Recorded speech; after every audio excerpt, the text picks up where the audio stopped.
मैदान में हारा हुआ इंसान फिर भी जीत सकता है, लेकिन दिमाग से हारा हुआ इंसान कभी जीत नहीं सकता।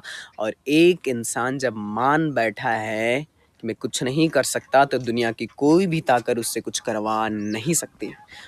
हेलो दोस्तों, नमस्कार। तो आज का टॉपिक है माइंडसेट। तो पूरा हम बात करने वाले हैं। तो एक भाई का कॉल आया था और उन्होंने कॉल पे एक छोटी सी बात की थी कि भाई साहब, मैंने काफ़ी दिनों से प्रैक्टिस कर रहा हूँ, मैं काफ़ी अच्छा बोलने लगा हूँ, बट माइंडसेट को कैसे बदला जाए, माइंडसेट को कैसे बनाए रखें। तो आज हम डायरेक्टली बात करते हैं माइंडसेट है क्या। तो सबसे पहले समझते हैं कि एक इंसान के अंदर कुछ भी काम करने के लिए क्या क्या होनी चाहिए। ठीक है, तो सबसे पहले जो होना चाहिए नॉलेज। क्या होना चाहिए? नॉलेज। दूसरा में क्या होना चाहिए? स्किल होना चाहिए। क्या होना चाहिए? स्किल होना चाहिए। और तीसरा में है आपको प्रैक्टिस करना आना चाहिए। तो प्रैक्टिस पे ही सारा काम होता है। और चौथा होता है जो सबसे पावरफुल टूल है, वो माइंडसेट होना चाहिए। क्या होना चाहिए? माइंडसेट। ये अब बताइए कि माइंडसेट ही क्यों है? कि मैदान में हारा हुआ इंसान फिर भी जीत सकता है, लेकिन दिमाग से हारा हुआ इंसान कभी जीत नहीं सकता। और एक इंसान जब मान बैठा है कि मैं कुछ नहीं कर सकता, तो दुनिया की कोई भी ताकत उससे कुछ करवा नहीं सकती है। और ये कैसे हुआ? माइंडसेट के कारण से। अच्छा मानिए, माइंडसेट को बदलने का सबसे अच्छा तरीका क्या है? आप समझिए कि आज जो हो, आप अगले 6 महीने में कहाँ हो। अगर आज जो हो अगले 6 महीने में वहीं हो, तो समझो आप ग्रो कर ही नहीं रहे हैं। अगर आप जो हो और 6 महीने के बाद आप कुछ भी काम करते हो, ठीक है, तो 6 महीने के बाद आप ग्रो कर गए, तो आप समझ लो कि आपका माइंडसेट है वो ग्रोथ माइंडसेट वाला है। एक में बहुत अच्छी कहावत है कि अगर आप वही कर रहे हो जो करते आए हो, तो आपको उतना ही मिलेगा जितना मिलता आया है। राइट। तो सिंपल है, ये माइंडसेट का काम है कि आप अगले 6 महीने में अपने आप को कहाँ देखते हो, और उसके जगह आप नहीं भी पहुँच पाए, लेकिन आप ग्रो कर गए आज से। आज जो हो आप उससे काफ़ी ज़्यादा ग्रो आगे बढ़ गए हैं, तो समझो कि आपका जो माइंडसेट है वो ग्रोथ माइंडसेट वाला इंसान है। ठीक है, तो इस पे काम करनी है। और माइंडसेट किस किस चीज़ों से बढ़ सकती है? माइंडसेट बढ़ती है पहला नॉलेज से, दूसरा स्किल से, और तीसरा प्रैक्टिस से। ये 3 काम कौन करवाएगा? आपका माइंडसेट।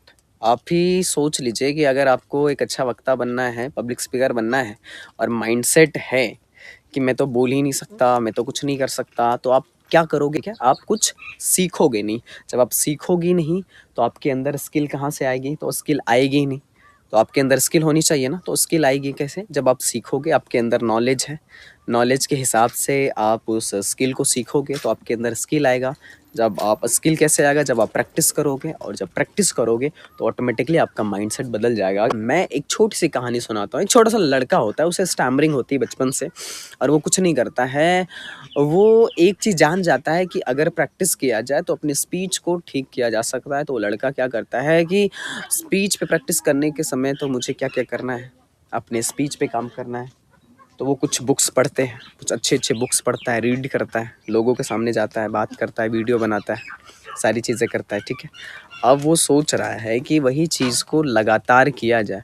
तो वो क्या करने लगा, कुछ समय के बाद वो अपना वीडियो बनाने लगा और उसे अपने यूट्यूब चैनल पे डालने लगा। तो उससे क्या होता है, वो इसलिए डाल रहा है कि उस वीडियो को वो प्रैक्टिस करता है। ठीक है, वो बस प्रैक्टिस करने के लिए वो डाल रहा है। तो वो वीडियो को प्रैक्टिस करने के लिए डाल रहा है, और उससे क्या हुआ कि लोग उस वीडियो को देखने लगे, कमेंट करने लगे, लाइक करने लगे। राइट। उससे मोटिवेशन आने लगा कि यार मैं कुछ अच्छा कर रहा हूँ। वो धीरे धीरे धीरे धीरे एक अच्छा यूट्यूबर बन गया। इस लड़के के पास ना नॉलेज था, ना एक्सपीरियंस, राइट, ना नॉलेज था, ना स्किल था, और ना प्रैक्टिस कर रहा था। अभी शुरुआत किया था। बस उसके पास माइंडसेट था। क्या था? माइंडसेट। तो माइंडसेट था, और वो माइंडसेट ये सारी चीज़ों को अचीव करता। क्या क्या?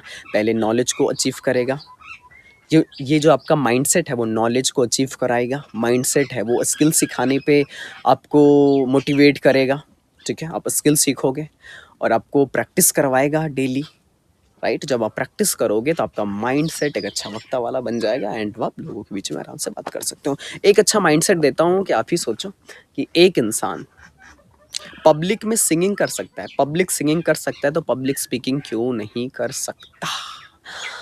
सोचिए ना। अगर नहीं हो पाता तो माइंडसेट आपको बताएगा कि कैसे काम करनी है, कैसे प्रैक्टिस करनी है। राइट। तो माइंडसेट को बताओ और देखो कि प्रॉब्लम कहाँ कहाँ आ रहा है। क्या प्रॉब्लम आता है? लोगों का प्रॉब्लम। लोग क्या कहेंगे? I don't care. ठीक है, क्योंकि मुझे ठीक होना है, लोगों की नहीं। मुझे स्किल सीखना है, तो मुझे करना है, काम करना है। तो आप एक टारगेट बनाओ और छोटे-छोटे काम में बाँटो और उस पे काम करो और अब देखो कि आज आप हो 6 महीने के बाद आप पूरी तरह से बदल जाओगे और बदल जाओगे तो मुझे बताना कि आपका माइंडसेट बिल्कुल बदल गया है, तो आप ग्रोथ माइंडसेट वाले इंसान में से आ गए हैं, तो मतलब आपका जो माइंडसेट है वो बदला हुआ है, मतलब आपका माइंडसेट बदल गया है, मतलब आप ग्रोथ माइंडसेट वाले इंसानों में से अंदर आ जाना चाहिए। तो 2 कैटेगरी के लोग होते हैं, एक होता है फिक्स माइंडसेट वाले, एक होता है ग्रोथ माइंडसेट वाले। आप देखो किस में हो, अगर फिक्स माइंडसेट वाले में हो तो इस दुनिया में एक माइंडसेट बना लो कि अगर कोई काम करने में मुश्किल होती है ना तो बोलो कि हर काम किया जा सकता है क्योंकि सब आसान है। आप बोलो लोगों के बीच में बोलना आसान है। आप बोलो इंग्लिश सीखना आसान है। आप बोलो एक अच्छा डांसर बनना आसान है, एक अच्छा सिंगर बनना आसान है। पानी में तैरना सीखना आसान है, लोगों के बीच में स्पीच देना आसान है, वीडियो बनाना आसान है। जिस दिन आपका एक माइंडसेट हो जाना ना कि आसान है, आसान है, आसान है, तो सब आसान हो जाएगा आपके लिए। 3 चीज़ पे काम करो, पहला नॉलेज, दूसरा स्किल, तीसरा प्रैक्टिस और माइंडसेट। तो पहला माइंडसेट, सबसे पहले काम करो माइंडसेट के ऊपर, तीनों चीज़ें ऑटोमेटिकली आ जाएगी। फिर मिलता है अगले वीडियो में, तब तक के लिए खुश रहें, खुशियाँ बांटते रहें। I love you all, bye bye and take care.